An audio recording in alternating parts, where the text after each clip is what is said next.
Good morning, everyone. My name is Jeremy. For my project today, I decided to do golf balls. I'm a business major. I love playing golf myself. I could do it for the rest of my life if I could. Unfortunately, I'm not a very good golfer. The goal is to manufacture through China and to sell to consumers in England. I originally chose the U.S., but we were told we couldn't, so I switched to England.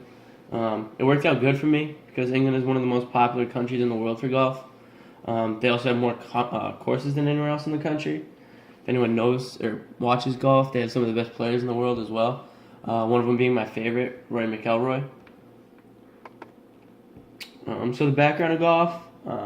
Golf can be dated back all the way to the 1500s. Some believe there were earlier forms. Obviously not the same because they didn't have the materials and stuff. It became really popular through Scotland in the mid-19th century. They had the first Open Championship there. Then in 1885, they had the first amateur golf championship in England. And then after that, not long after, it spread to the United States. And in 1894, New York formed a group, the United States Golf Association. Slide 3. So my competition, my top 3 are TaylorMade, Callaway, and Nike. TaylorMade joined the market in 1979. Now they're the leading brand in golf. They're a branch off of Adidas, which is a German sportswear company. The majority of their focus is on golf clubs. They're manufactured in Carlsbad, California. And in 2015, TaylorMade had approximately $985 million in revenue. Callaway came in a close second with $843 million and is also manufactured out of California. The United States is where Callaway gets most of its profits, and that's a good thing, seeing as I'm focusing my market in England. And lastly, Nike, obviously, big brand name, everyone knows them. They had a revenue of $771 million. They became popular when Tiger Woods became popular, and they endorsed him. So slide 3. China's culture. China practices communism. I read that Chinese Communist Party, that rule is atheist. Throughout the massive population of China, there are 56 different ethnic minority groups. Out of those 56, there's 7 different dialects. Mandarin is the most popular. I believe it's around 2/3 of the population. As of now, there are only 5 religions that are accepted throughout the country. You can actually go to jail or be reprimanded if you're caught practicing another religion. For a long time, people weren't even allowed to practice.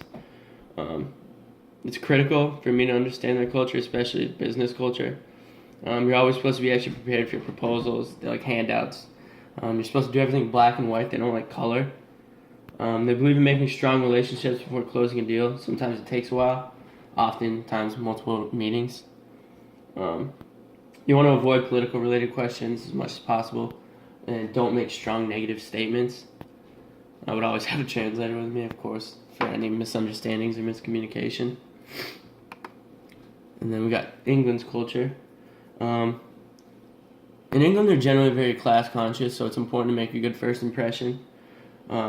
After reading, I learned that people in England usually dress more formal than Americans.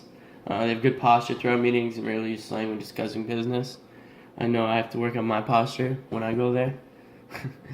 When presenting, don't rush. It's okay to make small talk, but try not to be casual. They like facts, so be prepared. Be sure to make eye contact and try commenting to let them know you're engaged. It's a good thing to take notes as well. Stick to the facts, remember why you're there, basically. Meetings can be simple and generally have tea served during. I have a video. I'll come back to it if I have time, but I don't know how much video I have. Education. In China, they're ranked 4th in 2014 in the overall index score. Education in China is a state-run system. Everyone's required to go for at least 9 years, and the state pays for it. China has now actually become the top destination for international students.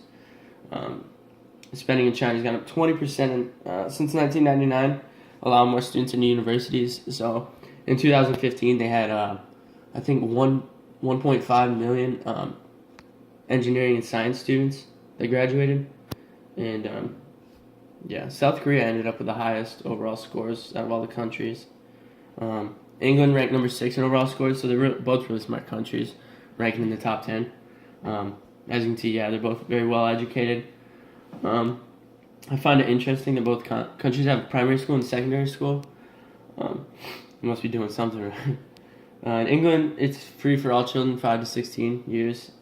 When they start their secondary school, they start calling them Mr. and Mrs., and that's when they're 11 years old.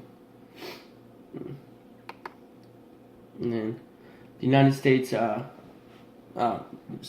average corporate tax rate is 24.1%. China's is 25, England's is 20. The United States corporate tax rate comes in at a whopping 39.1%. It's almost 15% higher than the average. They say it balances out with the effective tax rate, though. So as you can see, China and England, it's not bad at all. And like you'll see in my video if I get to play it later, it's they're one of the lowest in the world, and they're trying to get entrepreneurs in right now. And then in summary, I honestly believe that there would be a great market in England for my product. I have the lowest manufacturing cost of my main competitors because they're all based out of the United States. And they're all facing their efforts within the United States. The most important thing is getting started with the right investors and ensuring my product will be up to the standards of my consumers. And I'm sure it will, because a lot of golfers don't actually care about the main brand on the ball. They just like playing, like me. I mean, well, I'm not very good, so I guess it wouldn't matter for me. But here's the video I found. I thought it was kind of cool. It's about 2 minutes.